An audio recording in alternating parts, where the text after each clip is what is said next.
Crane the Cowboy back with you, talking about one of the hot-button social issues of our time that is now becoming something of a political football. That is this whole debate about transgender bathrooms and accommodations in our schools. The president put out a directive last week saying that any school that under Title IX, he cited, any school or school system that doesn't accommodate these transgender children could face a loss of federal funds. Yeah, we call that blackmail. The president, in essence, is blackmailing anybody who won't go along with his agenda.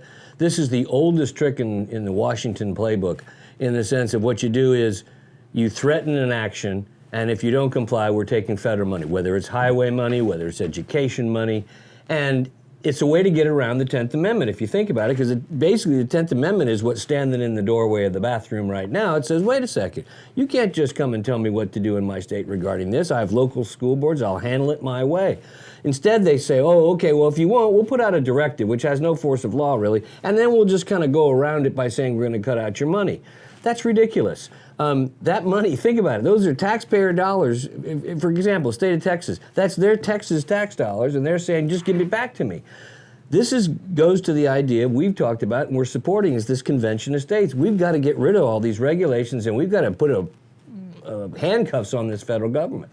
Well, this website, if you've been here before, is all about the Constitution, all about civics. And while Patrick and I do have our views, we put them in commentary, we try and give you all the facts and let you make a decision. So let's just take off the table whether you're for or against or have no opinion on transgender.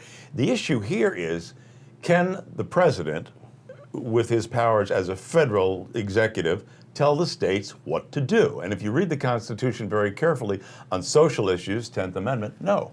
And education has always been a local issue. It's always been up to the local school board, because up in, Butte, Montana, it's a lot different than San Francisco, California, and how they're going to handle things. And if you listen to Lieutenant Governor Dan Patrick of Texas, he says, look, our school districts, when somebody comes to them, they make accommodation. But don't come and tell me that you are the federal government and you're going to tell me what to do in all of my school districts, because again, for Amarillo, it's different than Dallas. And this is getting to the point of this government by fiat, and I think Barack Obama is trying to put as much in place as he can, hoping that nobody's going to overturn it. Now, is this going to be an election issue? Maybe. This all stems from a North Carolina controversy about the law there. The state really doesn't want it, and they're trying to make sure it doesn't happen. Donald Trump has said it's a matter of states' rights, and both Hillary Clinton and Bernie Sanders have said if they're elected, they will change that North Carolina law, which is along the lines of what President Obama did. So if you're, you want to go by the Constitution and believe the federal government has too much power on this issue, Trump's your guy. If you believe that it's a human rights issue, well, maybe the Democrats are your people. Well, and one other point. Remember, the North Carolina situation, the state legislature didn't decide to do this on their own. Like California. The city of Charlotte said they were going to do this law, and they said at the state capitol, by God, it's not going to happen. So they passed a state law to take, to usurp the local law. But that's still within the confines of North Carolina. This idea that the federal government comes in and says, you are going to do it our way, because we read Title IX to say not just gender, it reads sexual identity. It doesn't say that. You got to read, and so I don't know why there hasn't been 100,000 lawsuits already filed, and there's been a few. Well, there probably will. And you know what this all boils down to is if you read the Constitution and you see the little pamphlets, it's about 4,000, 5,000 words. Right now, and that's about 30 pages in a small handbook, right?